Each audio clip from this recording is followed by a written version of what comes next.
মধ্যপ্রাচ্যে চলমান Iran Israel উত্তেজনার প্রেক্ষাপটে এক গুরুত্বপূর্ণ টেলিফোন আলাপে সৌদি যুবরাজ মোহাম্মদ বিন সালমান স্পষ্ট বার্তা দিয়েছেন, মুসলিম বিশ্বের ভূখণ্ড ব্যবহার করে ইরানে কোনো হামলা চালাতে দেওয়া হবে না।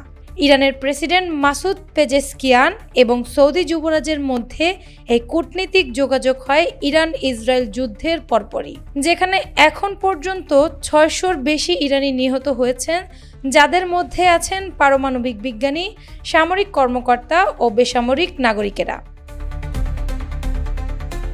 টেলিফোন আলাপে ইরানি প্রেসিডেন্ট অভিযোগ করেন, যুক্তরাষ্ট্র ইসরায়েল মুসলিম দেশগুলোর মধ্যে বিভক্তি ও বিশৃঙ্খলা সৃষ্টির ষড়যন্ত্রে লিপ্ত। তারা মুসলিম ঐক্যকে ভাঙতে চায়, কিন্তু ইরান বরাবরই শান্তিপূর্ণ সহাবস্থান ও সংহতির পক্ষে। ফিলিস্তিনের অধিকার, আমাদের স্বাধীন পররাষ্ট্রনীতি ও পারমাণবিক কর্মসূচির বৈধতা নিয়েই এই সংকট সৃষ্টি হয়েছে। ইরান তার সার্বভৌমতা ও আত্মমর্যাদা অক্ষুণ্ণ রাখতে দৃঢ়প্রতিজ্ঞ।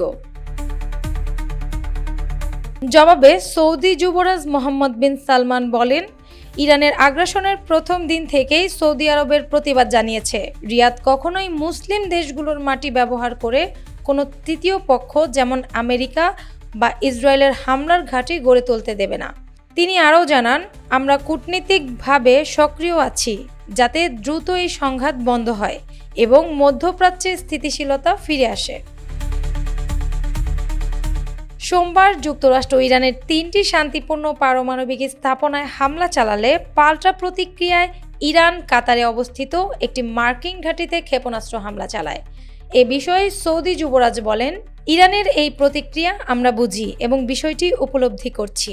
এই উচ্চ পর্যায়ের সৌদি ইরান সংলাপ স্পষ্ট করে দিচ্ছে, বর্তমানে মুসলিম বিশ্বের কাছে বিভাজন নয়, ঐক্যই বেশি প্রয়োজন।